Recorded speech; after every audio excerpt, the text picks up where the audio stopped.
আরে মালিক, এই যে দেখেন আমার বালিশের নিচ থেকে ফুল বের হয়েছে। আরে মালিক, আপনি কি জানেন না এবছর যারা যারা হজ করেছে তাদের বালিশ থেকে এইভাবেই ফুল বের হচ্ছে। আর যাদের হজগুলো কবুল হয়েছে শুধু তাদের বালিশ থেকে এইভাবে ফুল বের হচ্ছে। আরে মালিক, আমার বালিশ থেকেও ফুল বের হয়েছে, তার মানে আমাদের দুজনের হজ কবুল হয়েছে। আরে মালিক, আপনিও তো এবছর হজ করেছিলেন। হ্যাঁ, আমার বালিশের নিচেও ফুল চলে এসেছে মনে হয়, আমি এক্ষুনি গিয়ে নিয়ে আসছি। আমার বালিশের নিচে ফুল আসেনি, এর মানে আপনার হজ কবুল হয়নি।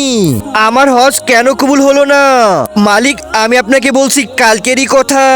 তার আগে সবাই তো দেখি আজকের ভিডিওটিতে লাইক সাবস্ক্রাইব করে। আজকে দেখবো কয়জনে শিক্ষামূলক ভিডিওটার জন্য একটি লাইক, একটি সাবস্ক্রাইব আর কমেন্ট বক্সে এই সুন্দর ইমোজিটা দিয়ে যায়। এই নাও 900 টাকা, এক একজনা 300 টাকা করে নিয়ে নিও। কিন্তু মালিক, কথা তো হয়েছিল 500 টাকার, আর এখন 300 টাকা করে দিচ্ছেন। ওইটা তো আমি তোমাদেরকে এখানে ডাকার জন্য বলেছিলাম, আমি তো এত টাকাই দিতে পারবো। মালিক, একটা কথা সবসময় মনে রাখবেন, যদি শ্রমিকের পারিশ্রমিকে গড়বড় করেন তাহলে আপনার হজ কোনোদিনও কবুল হবে না।